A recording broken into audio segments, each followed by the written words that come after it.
So I hope you had a good sing along to that one. Please do go back and sing it through one more time if you'd like to. It's a great one to, perhaps one of the more straightforward ones, and therefore maybe something that's extra suitable for singing on your own at home rather than with the without your colleagues around you in the choir. Anyway, we now move on to Domine Deus, the duet which follows the Gratias. For me, this is one of the most exquisite movements of the whole piece. It's very it's structurally an important piece, a movement in the work. Both in the Kyrie, the Christe, which is also like a kind of people have described it as a love duet, and we talked about how there were lots of kind of thirds and parallel movements, suggesting that kind of almost like that walk with God. And this is rather similar.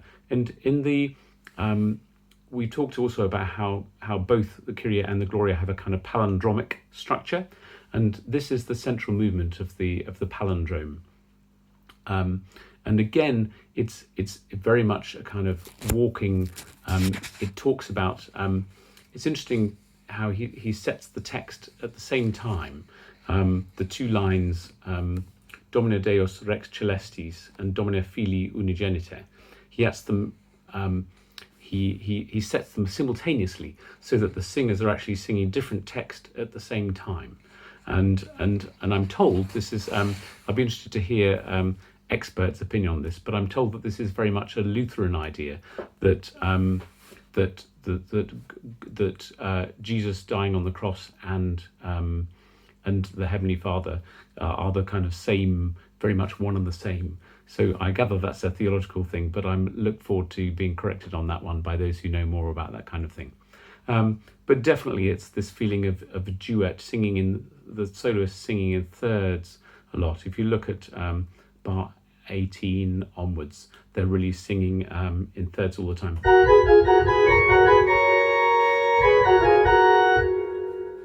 And that whole phrase is in thirds. So they're singing the same music. Again, you've got this idea. The first voice sings. Sorry, I'm playing that too high. It's the tenor pitch. And then answered by the soprano. And we've got this idea of father and son kind of walking along together. Again, a very playful idea. But I think this piece is what's brilliant about Bach is he takes something which is very, very cleverly structured, and yet there's something just inspirational about it as well. So what we've got in kind of technical, boring musical analysis terms, he's taken this idea of the fourth, which we've talked a lot about, the first movement we looked at today, and then the Gratias, and that scale G, E, F sharp, G is just simply inverted to make the first four notes of this one. But apart from the fact that those notes are the same, this piece couldn't really be any more different. And it's just the most exquisite texture that he's chosen to set. It's unbelievably delicate, if you don't know the piece. It's so delicate, and it's one of my favourite movements of the whole piece.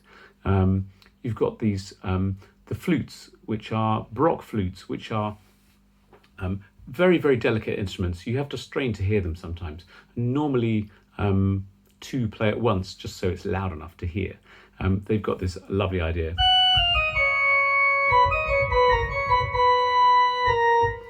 And then underneath that, you've got the pizzicato continuo part, cellos and basses. If you want, you can choose whether you have basses or not in this kind of movement. A little bit of organ with this. Again, this kind of, you'll notice again, we've got the fourth in the scale before it changes direction.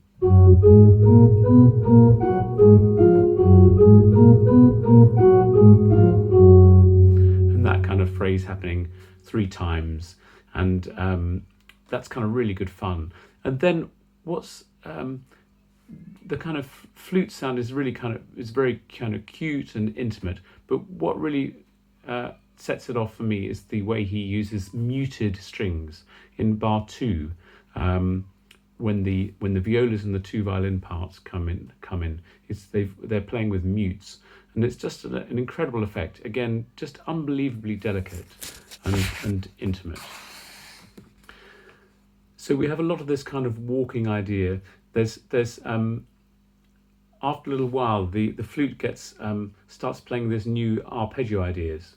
So we've had the scales, and then in bar 7 or so,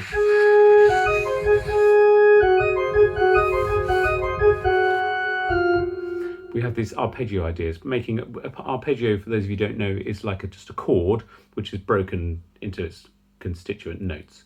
So you have a chord, and an arpeggio is the notes in that chord. And it doesn't matter what order they come in, it's still an arpeggio. So he's kind of using this idea, and these rising scales. We have pizzicato, staccato notes in the violins in bar 10.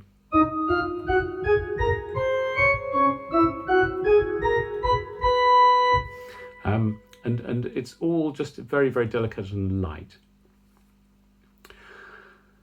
So I'm going to let you listen to this one. It's really beautiful. And again, what's quite unusual and happens elsewhere in this piece, notably in the section going into the Qui Tollis, is that the way that this solo movement leads directly into the chorus which follows it, which we'll talk about separately. So please do have a listen to this one. It's really a special piece and worth a listen. Enjoy.